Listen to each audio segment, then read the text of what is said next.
नमस्कार दोस्तों, आज की इस वीडियो में आपको द्विघात बहुपद का सवाल बताऊंगा। सवाल कर रहा है यदि बहुपद 4x² प्लस 4x प्लस 1 के शून्यक अल्फा और बीटा हो तो alpha inverse plus beta inverse का मान है। अब देखिए, इस तरह का सवाल जो है बहुत विद्यार्थी छोड़ के आ जाता है एग्जाम में। क्यों? क्योंकि अल्फा पे पावर -1 है प्लस बीटा पर पावर -1 है। इसका मतलब ही नहीं समझता है विद्यार्थी, ठीक ना। तो अगर आप YouTube पे सर्च मार रहे थे इस सवाल को तो ध्यान से देखिएगा। आज के बाद ये इस तरह का सवाल आसानी से आप बना लीजिएगा, ठीक ना। द्विघात बहुपद क्या दिया है कि 4x² प्लस 4x प्लस 1, ठीक। अब देखिए, x² का जो गुणांक होता है वो a होता है, तो a बराबर हमारा 4 हो जाएगा। b बराबर होता है x का गुणांक, x का गुणांक 4 है तो b का मान हो जाएगा। c बराबर होता है अचर पद जो लास्ट में दिया है 1, क्योंकि समीकरण जब भी होता है ax² plus bx plus c के रूप में होता है।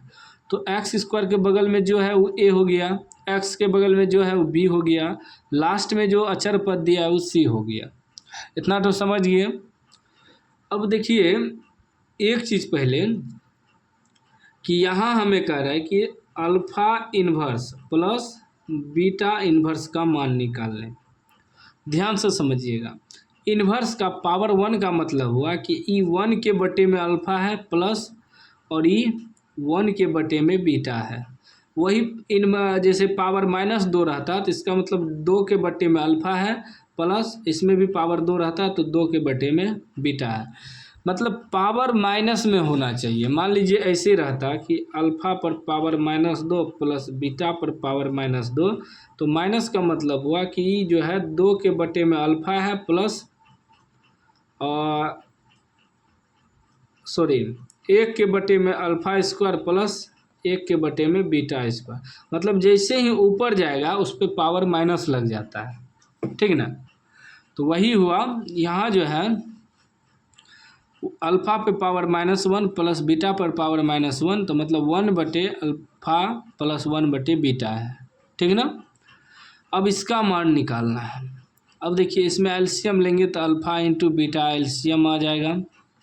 अल्फ़ा से भाग देंगे अल्फ़ा कट जाएगा, बीटा गुना 1 करेंगे तो बीटा आ जाएगा, प्लस बीटा से भाग देंगे बीटा कट जाएगा, अल्फ़ा गुना 1 करेंगे तो अल्फ़ा हो जाएगा। या इसको हम ऐसे भी लिख सकते हैं अल्फ़ा प्लस बीटा, सीधा कर देंगे बटे अल्फ़ा इंटू बीटा। अब एक चीज़ देखिएगा कि अल्फ़ा प्लस बीटा का सूत्र होता है -b/a बटे अल्फ़ा इंटू बीटा का सूत्र होता है c/a। नीचे वाला a कट गया, क्या बच गया ऊपर में -b और बटे c। अब बैठाइए तो मान b के जगह 4 है तो इसमें माइनस है तो -4 बटे c की जगह क्या है 1 है 1, मतलब ये कितना निकल जाएगा -4 ही निकलेगा। तो -4 जो है हमारा आंसर हो जाएगा।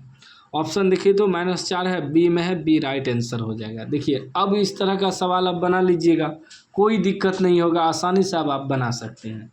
वीडियो कैसा लगा कमेंट बॉक्स में ज़रूर बताइएगा और चैनल को सब्सक्राइब कर लीजिए, घंटी को दबा के ऑल कर लीजिए।